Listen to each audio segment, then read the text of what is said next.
नमस्कार, स्वागत है आपका इंडिया गेट टीवी पर। मैं हूं अजय सेठिया। मित्रों, आज आपने इस वीडियो की शुरुआत में हनुमान चालीसा सुना और आपने यह भी देखा कि यह हनुमान चालीसा सड़क पर गाया जा रहा था और बड़े उत्साह से गाया जा रहा था। यह क्रिया की प्रतिक्रिया है। शनिवार को उसी जोहरी बाजार में सड़कों पर हनुमान चालीसा पढ़ा गया जहां 8 दिन पहले कांग्रेस की अशोक गहलोत सरकार ने अलविदा की नमाज पढ़वाई थी।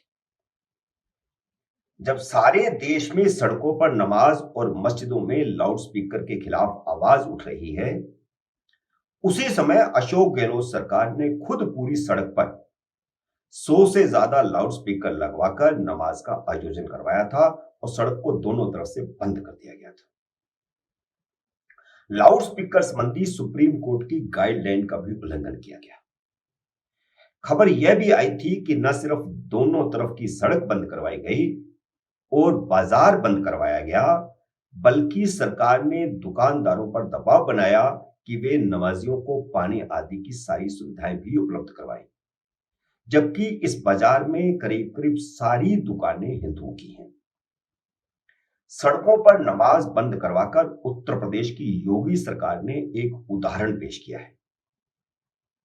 शासन ने आदेश दिया और उसका मस्जिदों ने भी फरमान जारी करके पालन करवाया। अलग अलग समय तय करके मस्जिदों के भीतर ही नमाज पढ़ी और पढ़ाई गई। योगी ने मस्जिदों पर बिना इजाजत लगवाए गए लाउडस्पीकर भी हटवाए, जिसकी सारे देश में तारीफ हो रही है, बल्कि अंतरराष्ट्रीय स्तर पर तारीफ हो रही है। इस तारीफ का मतलब ही यह है कि देश की जनता लाउडस्पीकरों और सड़कों पर नमाज से परेशान है। इससे पहले हरियाणा के मुख्यमंत्री मनोहर लाल खट्टर ने भी गुड़गांव में सड़कों और पार्कों में नमाज बंद करवा दी थी। अशोक गहलोत अपने फैसलों को भले ही सेक्युलरिज्म की श्रेणी में रखते हो और सेक्युलरिज्म की दुहाई देते हो, लेकिन सेक्युलरिज्म का असली मॉडल योगी आदित्यनाथ ने पेश किया है। अगर उन्होंने मस्जिदों से लाउडस्पीकर हटवाए तो मंदिरों से भी हटवाए।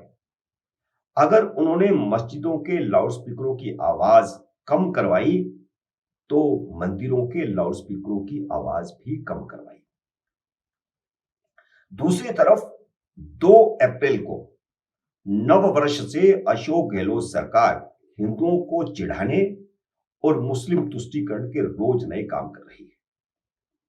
हालांकि उन्हें पता है कि इसका उन्हें कोई राजनीतिक फायदा नहीं होगा, अलबत्ता नुकसान होगा, क्योंकि मुस्लिम वोट तो पहले ही कांग्रेस के अलावा किसी को मिलता नहीं और मिलेगा भी नहीं।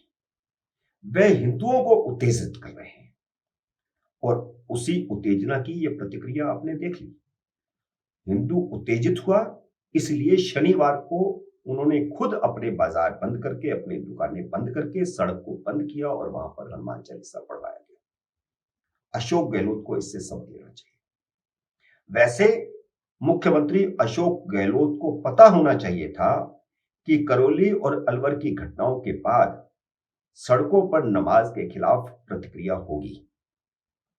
नवंबर में जब जयपुर के ही एक कॉलेज में नमाज पढ़ी गई थी, तो हिंदू छात्रों ने उसकी प्रतिक्रिया में हनुमान चालीसा पढ़कर विरोध जताया था।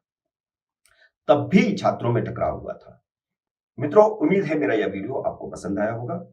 इसे लाइक करिए, शेयर कीजिए और जन जन तक पहुंचाइए। अगर आपने मेरे YouTube चैनल को सब्सक्राइब नहीं किया तो इसे सब्सक्राइब भी कीजिए और घंटी का बटन भी दबाइए, ताकि जैसे ही मेरा नया वीडियो आए आपको सूचना आए। मेरे नए वीडियो का करिए इंतजार। तब तक नमस्कार।